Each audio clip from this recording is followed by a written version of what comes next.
गुड़िया का घर। शाम के लगभग 3 बजे थे। रिंकू अपने घर के पिछवाड़े खड़ी थी। उसे अपने सहेली नीलम की प्रतीक्षा थी, जो उसके साथ खेलने वाली थी। जल्दी ही नीलम आ गई। थोड़ी देर तो दोनों ने कंप्यूटर गेम खेले। फिर दोनों ने निश्चय किया कि डॉल का घर बनाया जाए। नीलम ने सामान इकट्ठा किया और रिंकू घर में से अपने ढेर सारे खिलौने उठा लाई। डॉल का घर बनाने जाने लगा। 3 कमरे बनाए गए। उनमें से एक ड्राइंग रूम था। उसमें छोटा सा सोफा रख दिया गया। एक मेज पर सुंदर सा गुलदस्ता सजाने के लिए बाद फिर सोने का कमरा बनाया गया। गुड़िया को पलंग पर लिटा दिया गया। उसके पास एक अलमारी और कुछ किताबें रख दी गई। किचन में ढेर सारे बर्तन इधर उधर बिखेर दिए गए।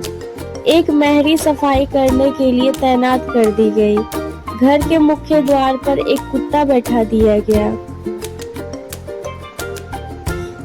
फिर दरवाजे से कुछ दूर सड़क बनाकर उस पर इधर उधर मोटरें, बसें, ट्रक या पैदल चलने वाले यात्री खड़े कर दिए गए। बस हो गया डॉल हाउस तैयार।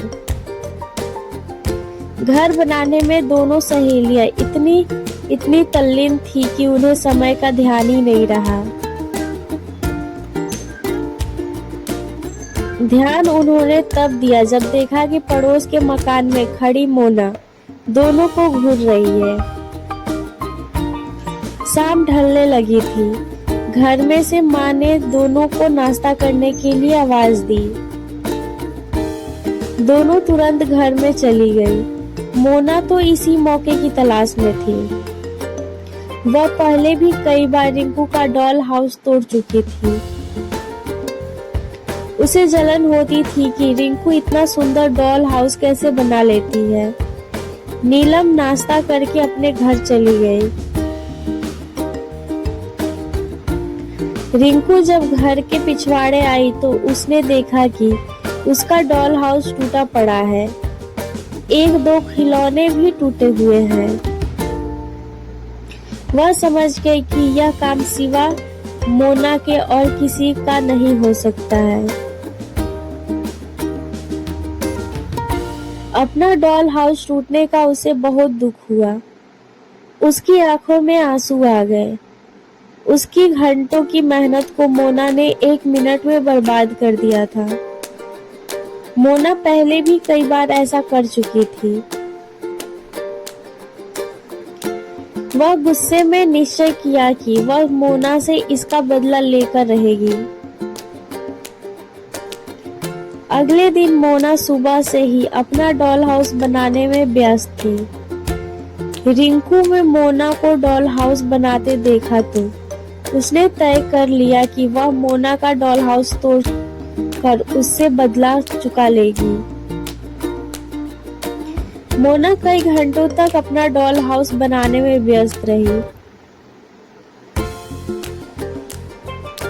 उसके पास उतने अच्छे खिलौने नहीं थे जितने रिंकू के पास थे, इसलिए उसका डॉल हाउस रिंकू के डॉल हाउस के मुकाबले में कम सुंदर था।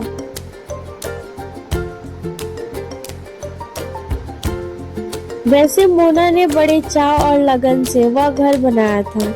घर बना चुकने के बाद वह अपने घर चली गई।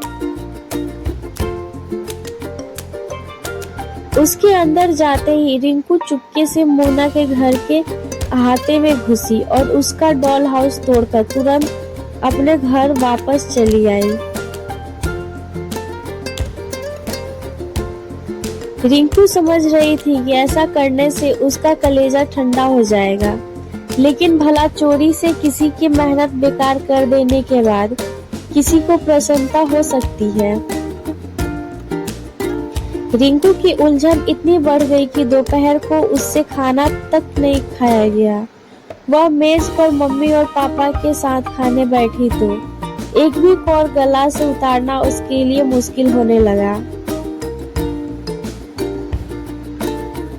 मम्मी ने पूछा, क्या बात है रिंकू? पर वह चुप रही। मम्मी ने सोचा शायद धूप में देर तक खेलते रहने के कारण रिंकू सुस्त है। वह रिंकू को उसके कमरे में आराम करने के लिए लिटा गई, पर रिंकू तो मोना और उसकी डॉल हाउस के बारे में सोच रही थी।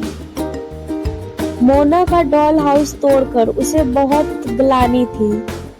वह सोच रही थी क्या हुआ मगर मोना से मेरी नहीं पड़ती, और फिर बुरे के साथ बुरा करने से लाभ। इसी सोच विचार में रिंकू काफी देर तक करवटें बदलती रही। उधर मम्मी और पापा खाना खाने के बाद अपने कमरे में सो चुके थे। घर में सन्नाटा था। रिंकू धीरे से अपने कमरे से निकलकर मोना के घर के अहाते में गई। अभी भी मोना के घर का पिछला दरवाजा बंद था। मोना का उजड़ा डॉल हाउस मानो रिंकू को घूर रहा था। रिंकू को लगा जैसे डॉल हाउस अभी उठकर कहने वाली है कि मेरा घर तोड़कर तुम्हें क्या मिला। रिंकू ने तुरंत ही डॉल को उठा लिया और उसकी धूल झाड़कर बहुत देर तक उसे प्यार करती रही। मोना कभी सोच भी नहीं सकती थी कि रिंकू उसका डॉल हाउस उजाड़ सकती है। यह एहसास रिंकू को बहुत शर्मिंदा कर रहा था। रिंकू समझ नहीं पा रही थी कि अपने किए का प्रायश्चित कैसे करे। बहुत सोच विचार के बाद रिंकू के दिमाग में एक तरकीब आई। उसने निश्चय किया कि मोना का डॉल हाउस वह अपने खिलौने से बनाएगी। वह तुरंत अपने घर के पिछवाड़े आई और खिलौने लेकर मोना के घर के अहाते में पहुंच गई। पहले उसने बड़ा सा अहाता बनाया, ड्राइंग रूम बनाया, सोने कमरा बनाया और फिर किचन। सब कुछ वैसा ही जैसा पिछले दिन उसने और नीलम ने बनाया था। एक कुत्ता भी घर की रखवाली पर तैनात कर दिया गया। रिंकू अपने काम में इतनी व्यस्त थी कि उसे समय का अंदाजा नहीं रहा। यहाँ तक कि उसे मोना के वहाँ आने की आहट तक नहीं मिली। जब मोना ने अपने घर का दरवाजा खोला तो देखा कि रिंकू उसके डॉल हाउस के पास कुछ कर रही है। यह देखकर मोना को आश्चर्य हुआ। उसका आश्चर्य तब और भी बढ़ गया जब उसने देखा कि रिंकू अपने खिलौने से उसका डॉल हाउस बना रही है।